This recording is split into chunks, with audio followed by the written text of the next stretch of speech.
Segunda de Crónicas, capítulo 20, versículo 13 al 17. Segunda de Crónicas, capítulo 20, desde el versículo 13 al 17. Vamos a estar leyendo. Si usted no lo tiene, puede seguirlo ahí en la pantalla. Y si no, lo sigue desde su Biblia. Dice así la palabra del Señor. Y todo Judá estaba en pie delante de Jehová con sus niños y sus mujeres y sus hijos. Y estaba allí Jaasiel, hijo de Zacarías, hijo de Benaía, hijo de Jehiel, hijo de Matanías, levita de los hijos de Asaf, sobre el cual vino el Espíritu de Jehová en medio de la reunión. Y dijo: Oíd Judá todo y vosotros moradores de Jerusalén, y tú, rey Josafat, Jehová os dice así: no temáis ni os amedrentéis delante de esta multitud tan grande, porque no es vuestra la guerra, sino de Dios. ¿Cuántos dicen amén? Amén. Mañana descenderéis contra ellos. He aquí que ellos subirán por la cuesta de Cis y los hallaréis junto al arroyo antes del desierto de Jeruel. No habrá para que peleéis vosotros en este caso. Paraos, estad quietos y ved la salvación de Jehová con vosotros. Oh Judá y Jerusalén, no temáis ni desmayéis. Salid mañana contra ellos, porque Jehová estará con vosotros. Oramos. Padre, gracias te damos, Señor. Gracias porque estás en este lugar. Es innegable tu presencia, la podemos sentir. Señor, gracias por ministrar nuestros corazones. Gracias por ministrar nuestras vidas, Señor. Hay libertad y poder a través de la alabanza de tu pueblo. Señor, gracias por todo este tiempo que hemos disfrutado y que seguimos disfrutando en tu presencia. Y gracias por tu palabra tan preciosa, palabra que trae vida, Señor, a nuestras vidas. Palabra que viene, Señor, a marcarnos dirección, a marcar, Señor, nuestro corazón, nuestra mente. Te pedimos que nos hables, que seas dirigiendo, Señor, nuestros oídos a tu voz. Que seas, Señor, abriendo los ojos de nuestro entendimiento para que podamos recibir tu palabra, que sea tu palabra la que marque nuestras vidas. Conoces cuáles son las necesidades de cada uno de los que estamos en este lugar, qué situaciones están atravesando mis hermanos. Que sea tu palabra en esta noche, Señor, como un bálsamo a sus vidas, Señor, como ese agua refrescante que calma la sed. Señor, te pido que uses mi vida con autoridad, con unción de lo alto, con poder, Señor, que seas respaldando tu palabra en esta noche. Señor, queremos oírte. Háblanos, papá, en el nombre de Jesús te damos gracias. Amén y amén. Quiero volver a leer versículo 17. Dice: no habrá para que peleéis vosotros en este caso. Paraos, estad quietos y ved la salvación de Jehová con vosotros. Oh Judá y Jerusalén, no temáis ni desmayéis. Salid mañana contra ellos, porque Jehová estará con vosotros. Le puse como título al sermón de esta noche: consecuentes frente a lo que hay. Consecuentes frente a lo que hay. Hace unos años, bastante atrás, en Buenos Aires, trabajaba en una compañía de seguros. Me habrá escuchado decir esto. Trabajaba en lo que hoy se conoce como Sura, ¿sí? Fue cambiando sus nombres y comprando otras empresas. Y bueno, ok. La cuestión es que entré a trabajar en la parte de comercio y responsabilidad civil. Así que estábamos en el piso donde nos tocaba estar, un tercer piso.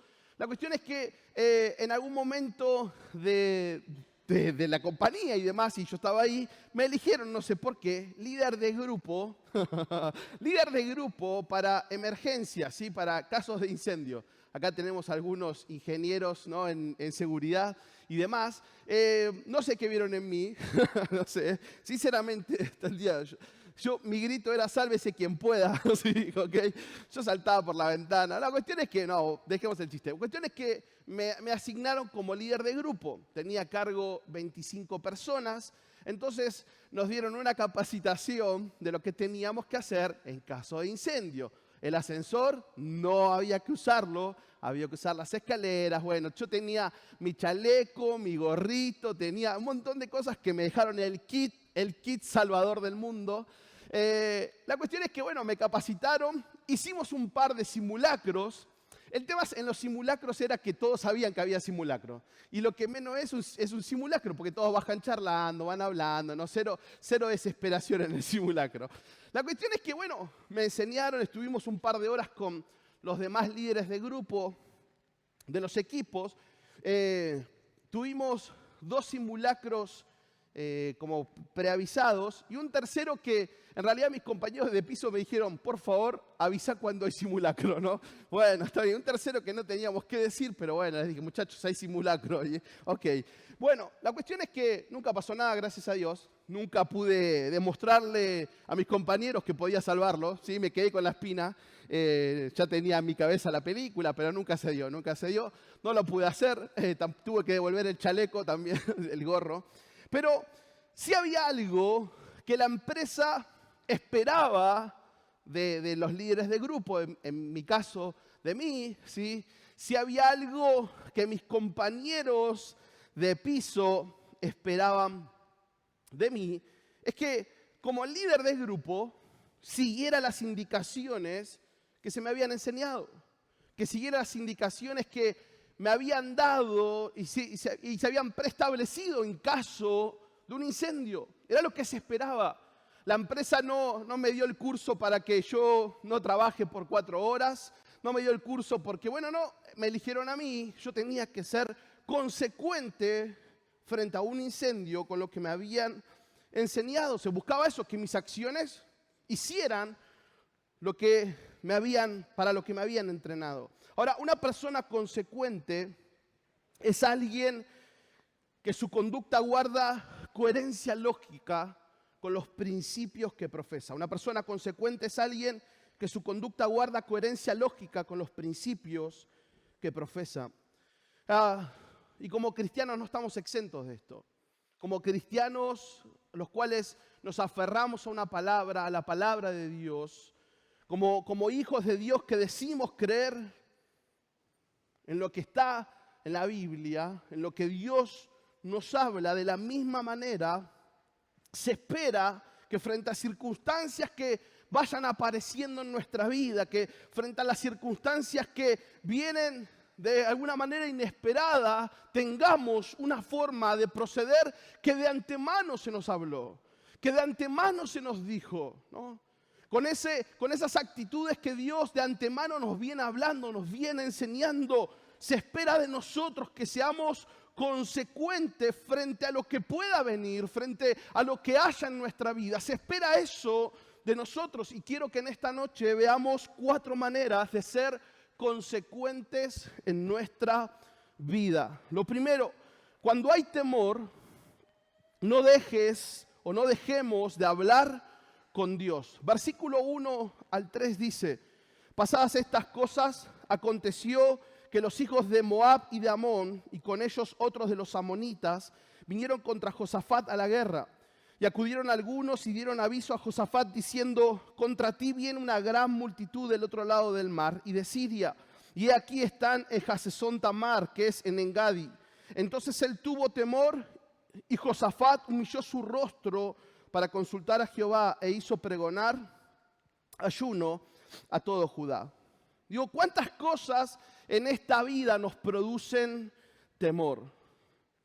¿Cuántas cosas en la vida diaria, en las situaciones diarias, nos producen temor? Es un sentimiento, ¿no? Es algo tan natural. Digo, dar el siguiente paso de vida, cuando uno, ¿no? Esos momentos donde uno se está por casar y te das cuenta que tenés a la novia o al novio, te falta todo lo otro, ¿no? Sí. Bueno, lo esencial lo tengo, ¿okay? Contigo, pan, cebolla o agua, ¿no? Yo me acuerdo que cuando nos casamos, bueno, muchos habrán tenido capaz menos, ¿no? Teníamos ahí una mesita chiquitita, 2 sillas y ahí con eso éramos felices, ¿no? Después, en la medida que uno va avanzando, va adquiriendo más cosas y demás, como todos, pero digo, miedo a dar un siguiente paso en un proyecto de vida, miedo frente a las semanas que vienen, frente al próximo turno con el médico. Espero que sea un tapón, hermano, me muero, ¿no? Espero que sea un tapón, ¿no? Ahora, los pedidos del corazón que todavía no fueron contestados, ¿cuántos todavía tienen oraciones que todavía no fueron contestadas? El paso del tiempo, una economía fluctuante, el futuro de nuestra familia, el futuro de nuestros hijos, el futuro de los proyectos. ¿Cuántas cosas en esta vida nos dan y nos producen temor? Nadie está exento de sentir temor. Lo hemos vivido quizás hoy lo estás pasando o quizás lo vamos a pasar, pero nadie está exento de sentir temor. Ahora, si el temor no es encauzado de una manera correcta, si este sentimiento no es encauzado de la forma correcta, puede convertirse en un gran estorbo para nuestras vidas y para los propósitos de Dios. Mire, el miedo puede llevarnos a la autosuficiencia. Mire lo que dice Primera de Reyes 19:3, la historia del profeta Elías. Dice, Elías tuvo miedo y huyó para salvar su vida. Elías tuvo miedo y huyó para salvar su vida. Y si le doy contexto de esta historia rápido, Elías venía de hacer descender fuego del cielo, venía de haber visto con sus ojos una gran muestra del poder de Dios frente a los profetas de Baal. Había quedado como un hombre lleno de fe, un hombre lleno de fuego literalmente. Pero Jezabel dijo que lo quería matar y había dicho que si al otro día, que al otro día iba a tener su cabeza en una bandeja. Y este hombre escuchó eso y le dio miedo, y lo absurdo fue que huyó para salvar su vida. O sea, había visto la manifestación del poder de Dios y ahora corría por su vida. Es que el miedo puede llevarnos a la autosuficiencia. Lo tengo que hacer yo lo tengo que resolver, yo tengo que ver cómo hago. Es mi familia, es mi responsabilidad, es mi matrimonio, son mis hijos. Yo tengo que ver cómo lo hago. Yo puedo valerme por mí mismo. Cuando muchas veces hemos visto obrar a Dios en nuestra vida. Cuando incontables veces hemos visto tan tangible el poder de Dios sobre nosotros, muchas veces el miedo termina produciendo y llevándonos a que nos veamos y nos sintamos autosuficientes. Voy a pedir un préstamo, no sé quién le voy a pedir, pero esta deuda la saldo. Voy a ver si mi jefe me da más horas extras para poder completar esto. Voy a ver qué puerta toco, voy a ver a quién le pido. Autosuficientes. Ahora, también el miedo puede llevarnos a desestimar la obra de Dios. En Hechos capítulo 9, versículo 26, se da la conversión de Saulo, que después se llamaría Pablo. Ahora, todos conocían a Saulo por lo que hacía, mataba y perseguía a los cristianos. Pero Saulo había tenido un encuentro, y dice el texto, fíjese, Hechos 9:26. Cuando llegó a Jerusalén, Saulo trataba de juntarse con los discípulos, pero todos le tenían miedo, que dice, no creyendo que fuese discípulo. Y si este está aparentando, porque no sé ¿qué tan cristiano puede ser este, no? Digo, el miedo muchas veces nos lleva a desestimar la obra de Dios. No sé, cosa de mandinga. O dicen, ahí están. No sé, oré, pero no sé si fue porque oré. ¿No? Entonces ahí me duele la cabeza, oramos y tomo la vallaspirina. Así que no sé si se me fue el dolor de cabeza porque tomé la vallaspirina o porque oré. Pero por las dudas, ¿no? O sea, nos lleva a desestimar la obra de Dios. Bueno, en realidad, ya está, así no era tanto. Y esta gente dice, bueno, le tenían miedo porque dice, ¿será que verdaderamente es un discípulo? ¿Será que Dios hizo algo verdaderamente? Claro, es que el miedo nos lleva y puede llevarnos a desestimar la obra de Dios. No sé, yo lo conozco bien, ¿eh? Yo sé cómo es, ¿eh? Yo sé cómo es ella, yo sé cómo... Mirá, para mí, no sé, ¿no?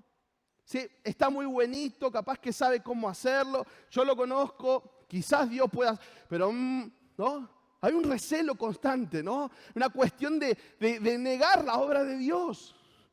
¿Por qué? Y porque no se puede cambiar así.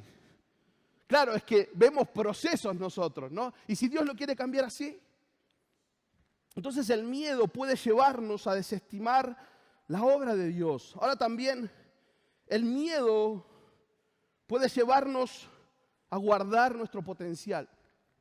Dice Mateo 25, 24 y 25, pero llegando también el que había recibido un talento dijo, Señor, te conocía que eres hombre duro y que ciegas donde no sembraste y recoges donde no esparciste, por lo cual tuve miedo y fui y escondí tu talento en la tierra, aquí tienes lo que es tuyo. O sea, el miedo puede llevarnos a guardar nuestro potencial. El miedo puede llevarnos a subestimar lo que Dios nos dio. Bueno, no sé si es tan así, no sé si lo puedo hacer tan bien. Hay otros que lo hacen mejor, hay otros que tienen toda la facilidad. ¿Y yo qué puedo hacer? No soy bueno para nada, no soy buena para nada. El miedo llevándonos a guardar nuestro potencial. No, es que Dios conmigo se olvidó. Se le cayó el tarro de talento en los chinos y conmigo se quedó corto. Pues los chinos hacen todo bien, ¿no? Y uno dice, claro, es que a todos Dios nos dio algo.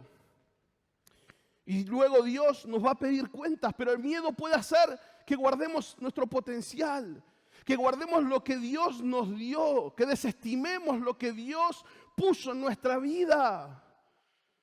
No es solamente el hecho de que te congregues un domingo, es que hay algo que Dios puso en tu vida, para tu familia, para tus vecinos, para tus compañeros de trabajo. Siempre hay algo en nuestra vida que tiene que ser entregado, pero el miedo, quizás la vergüenza, no, es que ¿qué van a decir? Se van a reír seguro. No, me van a tratar de loquito, me van a tratar de raro, me van a tratar de pastorcito. Puede hacer que por miedo escondamos lo que Dios nos dio. Y también el miedo puede llevarnos a creer que estamos solos. Jueces capítulo 6, versículo 13, la historia de Gedeón dice, Gedeón estaba en el lagar, ¿sí? Ahí con el trigo. Dice, pero Señor, replicó Gedeón, si el Señor está con nosotros, ¿cómo es que nos sucede todo esto? ¿Dónde están todas las maravillas que nos contaban nuestros padres cuando decían, el Señor nos sacó de Egipto? La verdad es que el Señor nos ha desamparado y nos ha entregado en manos de Madián. Fíjese el pensamiento de Gedeón. Un hombre que estaba acostumbrado y que la Biblia, si usted lee en su casa, dice, ¿no?, que ya se habían acostumbrado al ataque de los enemigos, que producto de esto hacían cuevas, que se escondía constantemente. Y cuando el ángel del Señor se le presenta a Gedeón, Gedeón le dice, mira, yo escuché que Dios hacía esto, pero claramente hoy se olvidó de nosotros. Y a veces parece esa sensación, es que yo sé que Dios estuvo con mi mamá, con mi papá, yo sé que Dios obró en otro tiempo, pero la sensación que tengo hoy en día es que Dios se olvidó de mí. Frente a lo que me pasa, siento que Dios se olvidó de mis necesidades, de lo mío, de mi problema. Y es que el miedo puede llevarnos a creer que estamos solos, que estamos solos. A Josafat le dicen, Josafat, viene un ejército tan grande, se están juntando muchos pueblos y viene un ejército multitudinario a atacarte. Y naturalmente, Josafat sintió temor. Y digo, son las cosas que nos pasan. Viene tal cosa para tu vida. Dijeron algo en el trabajo que te afecta. Lo escuchaste a tu jefe diciendo que la cosa estaba complicada. Escuchaste que tu jefe dijo que había que recortar personal. Escuchaste que el noticiero dijo que el dólar se va a ir a 400 pesos. Que la nafta va a aumentar, que no va a haber gasoil, que va a haber todo un lío, un conflicto.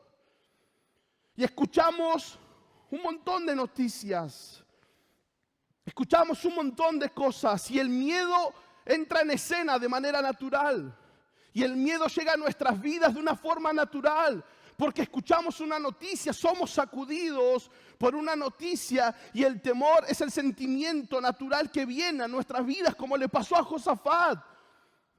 Josafat escuchó que venía un ejército grandísimo y Josafat tuvo miedo. Pero frente a ese sentimiento natural, terrenal, Josafat fue consecuente con su fe.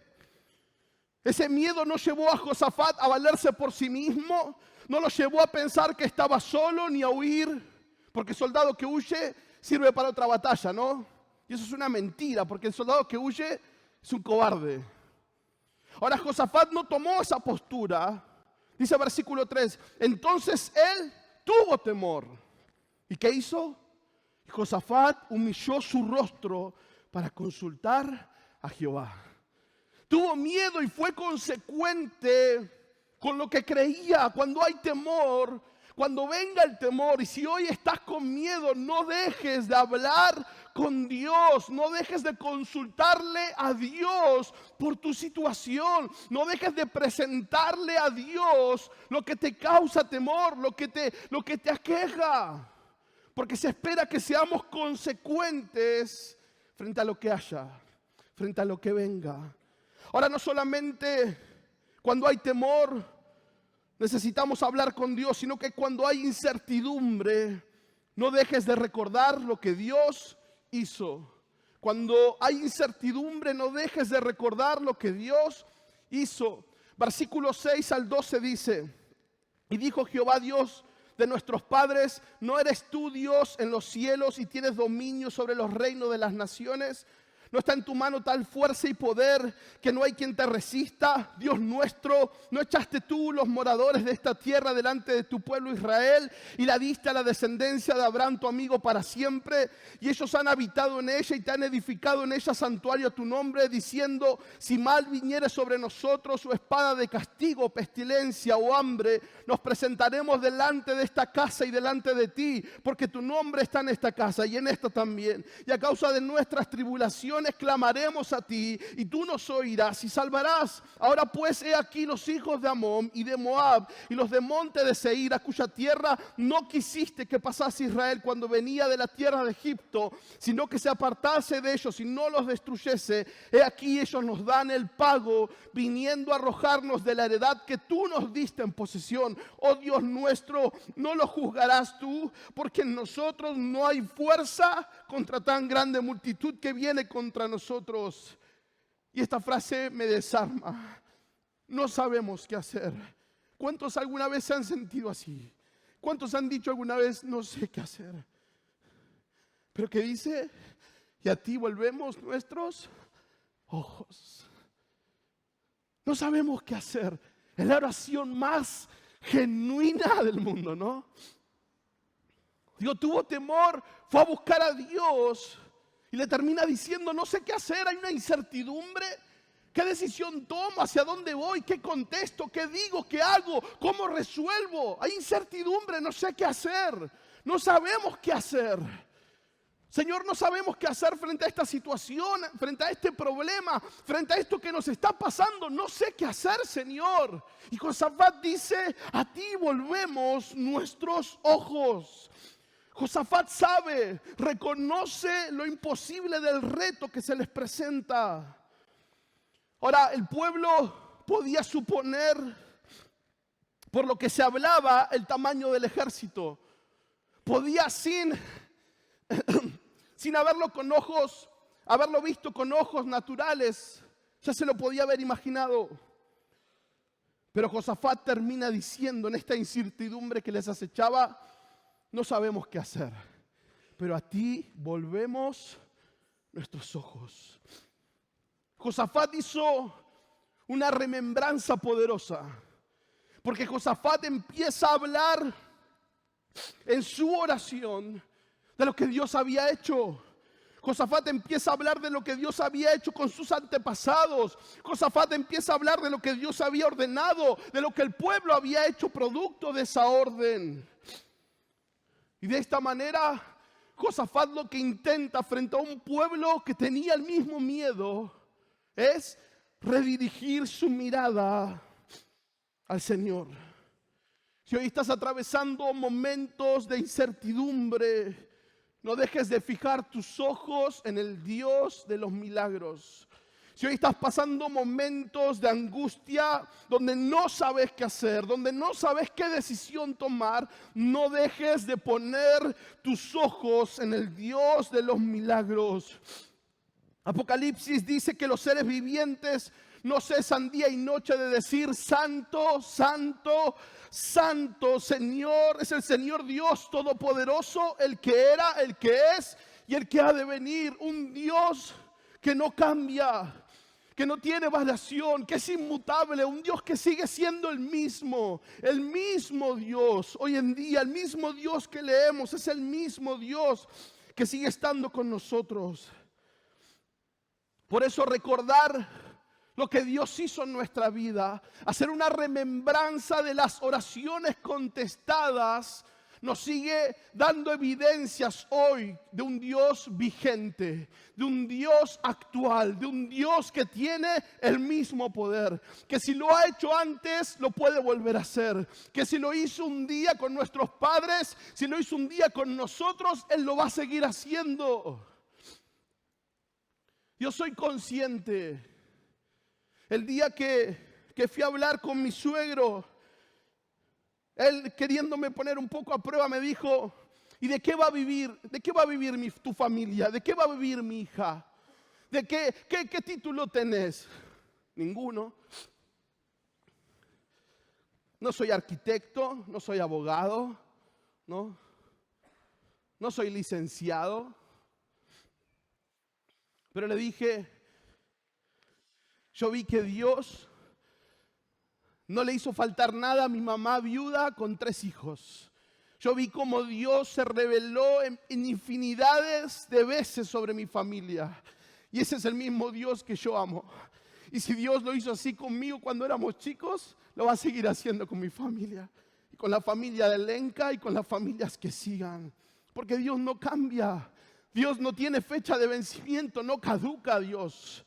Entonces, el mismo poder, lo mismo sigue haciendo Dios en día. Recordar en nuestra vida lo que Él hizo nos vuelve a mostrar a un Dios que sigue vigente. El salmista escribe en el Salmo 103, dice, bendice alma mía Jehová y bendiga todo mi ser, su santo nombre. Bendice alma mía Jehová y no olvides ninguno de sus beneficios. Él es quien perdona todas tus iniquidades, es el que sana todas tus dolencias, el que rescata del hoyo tu vida, el que te corona de favores y misericordia, el que sacia de bien tu boca, de modo que te rejuvenezcas como el águila. ¿Qué le parece si le damos un fuerte aplauso a ese Dios poderoso, ese Dios poderoso?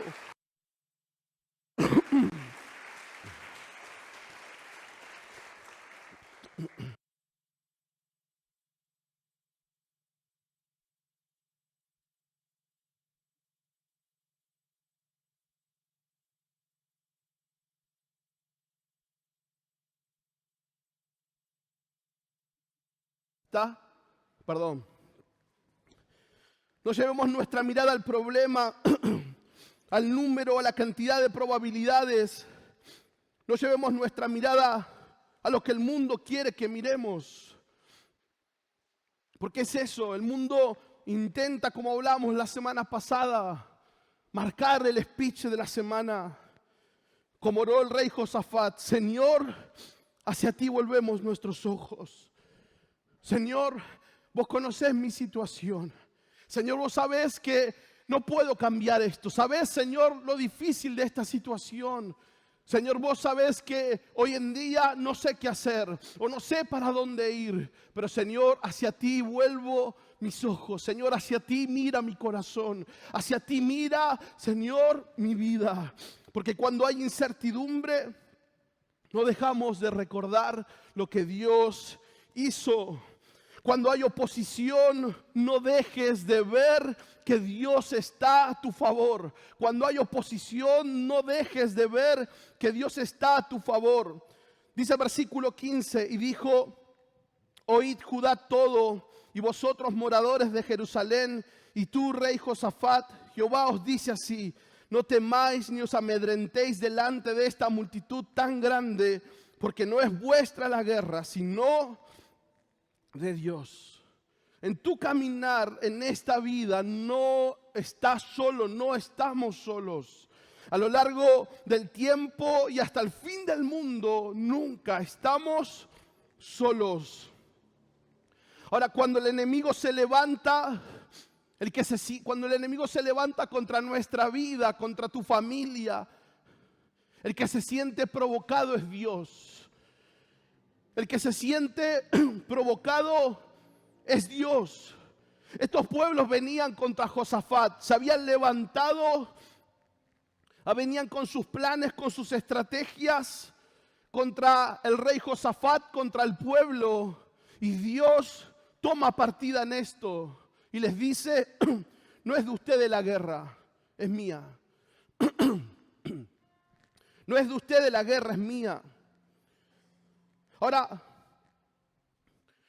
la prueba nunca va a ser una exposición de nuestras capacidades, sino una muestra del poder de Dios para con nuestra vida. Nunca la prueba va a ser una exposición de nuestras capacidades, sino una muestra del poder de Dios para con tu vida.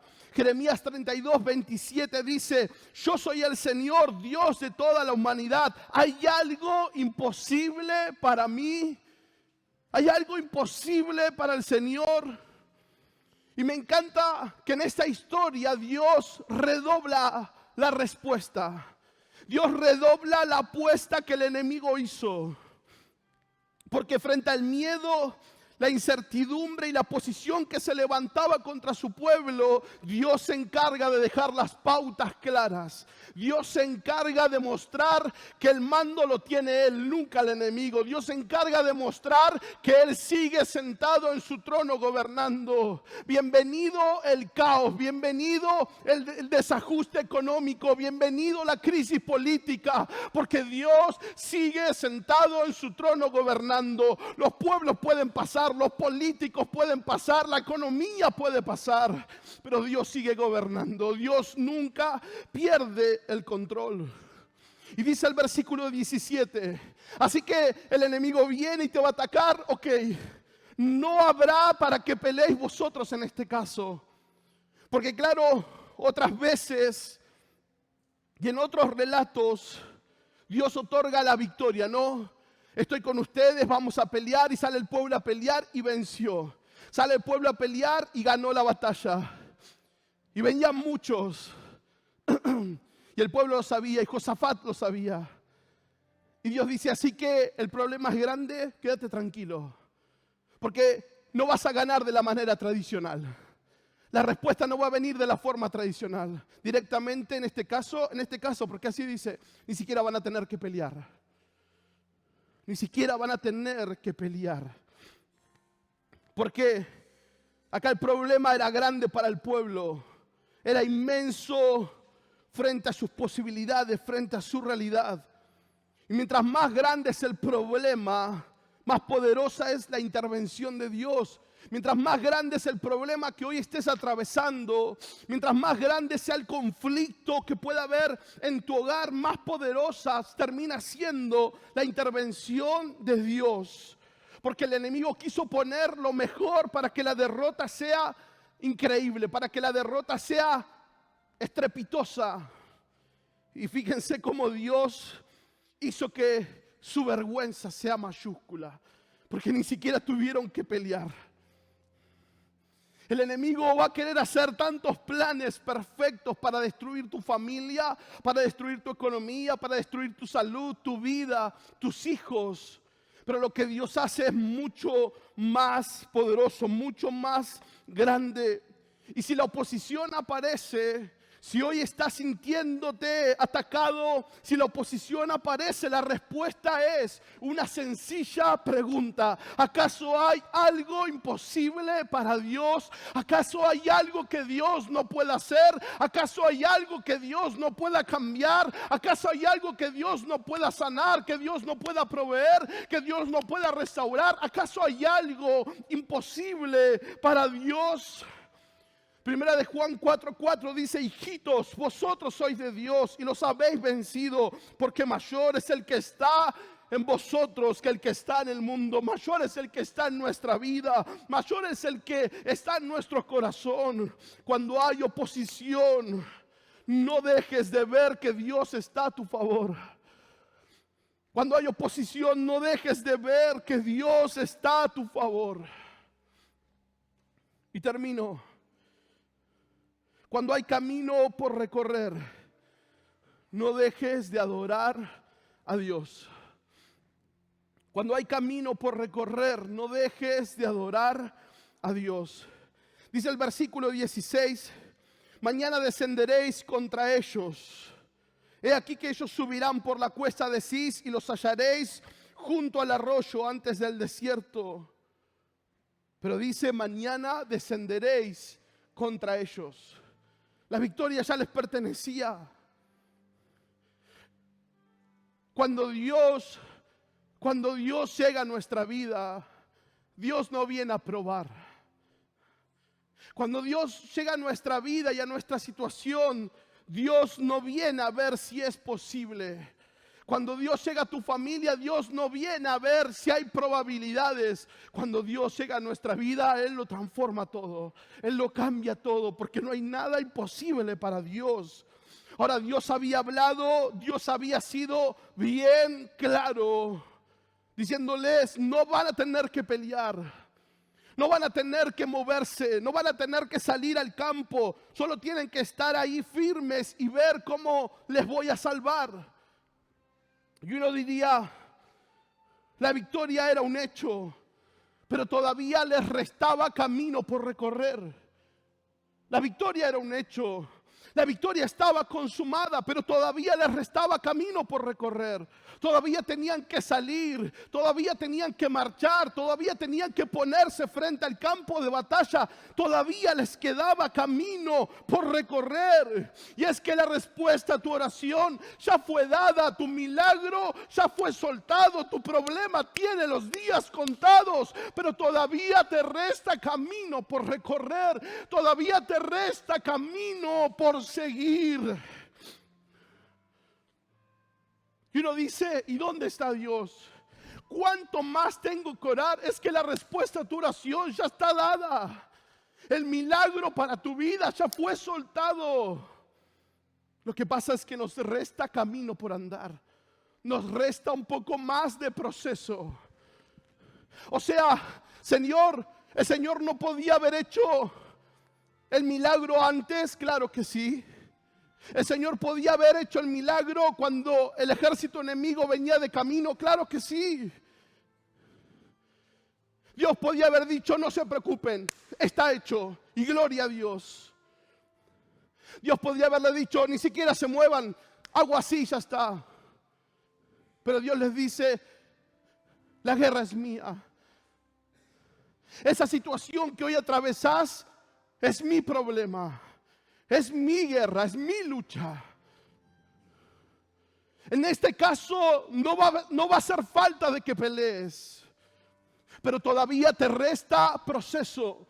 Todavía te resta un poco de camino hasta llegar a donde Dios quiere que llegues. Porque el camino que le resta a tu proceso solo busca ubicarte en el mejor lugar para que puedas ver con toda magnitud lo que Dios hace. El camino que le restaba al pueblo solo era ubicarlo en el mejor lugar para que sus ojos vieran el poder de Dios obrando.